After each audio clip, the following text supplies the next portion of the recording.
Hello friends, வாங்க இன்றைக்கி சூப்பரான சிக்கன் 65 ப்ரீமிக்ஸ் எப்படி செய்கிறதுன்னு பார்க்கலாம்.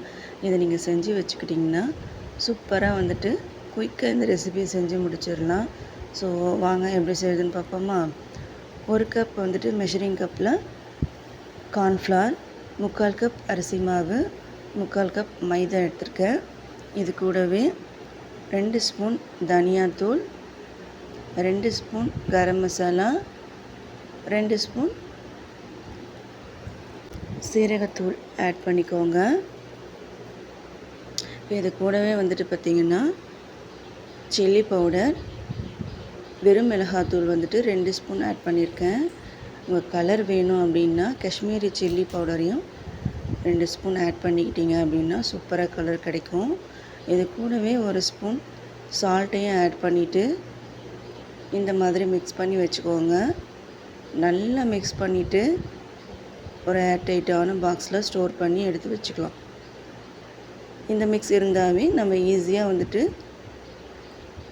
65 பொரித்து எடுத்துடலாம். ஸோ இதை அப்படியே வெளியிலேயே ஸ்டோர் பண்ணி வச்சுக்கலாம்.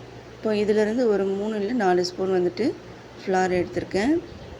இப்போது தேவையான அளவுக்கு சிக்கனை எடுத்துக்கோங்க. சிக்கனை பொறுத்து நீங்கள் ஃப்ளாரை எடுத்துக்கலாம். ஸோ இந்த அளவுக்கு சிக்கனுக்கு ஒரு 300 கிராம் அளவுக்கு எடுத்திருக்கேன். இதில் ஒரு அரை எலுமிச்சம்பழத்தோட சாறு மட்டும் ஆட் பண்ணிக்கோங்க.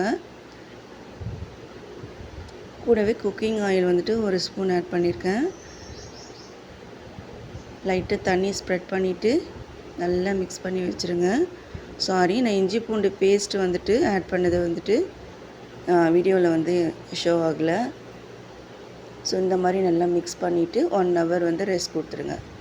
இப்போ ஹீட்டாக இருக்கிற கடாயில் எல்லா சிக்கன் பீசஸையும் ஆட் பண்ணிக்கோங்க. ஒரு 10 செகண்ட் டிஸ்டர்ப் பண்ணாமல் ஹை ஃப்ளேமில் வச்சுருங்க. 10 செகண்ட்க்கு அப்புறம் நல்லா திருப்பி போட்டு கோல்டன் ஃப்ரை ஆனதும் எடுத்து சர்வ் பண்ணி பாருங்கள். கண்டிப்பாக செம்மையாக இருக்கும். இந்த ப்ரீமிக்ஸில் கொஞ்சம் கூட மசாலா உதிராமல் எந்த அளவுக்கு வந்திருக்கு பாருங்கள். ஸோ நீங்களும் ட்ரை பண்ணி பார்த்துட்டு பிடிச்சிருந்தால் லைக் பண்ணிவிட்டு ஷேர் பண்ணுங்கள். கண்டிப்பாக சப்ஸ்கிரைப் பண்ணி வச்சுக்கோங்க. இந்த மாதிரி இன்ட்ரெஸ்டிங்கான ரெசிபிக்கு நம்ம சேனலில் கண்டிப்பாக ஃபாலோ பண்ணிக்கோங்க. டாடா, பாய்.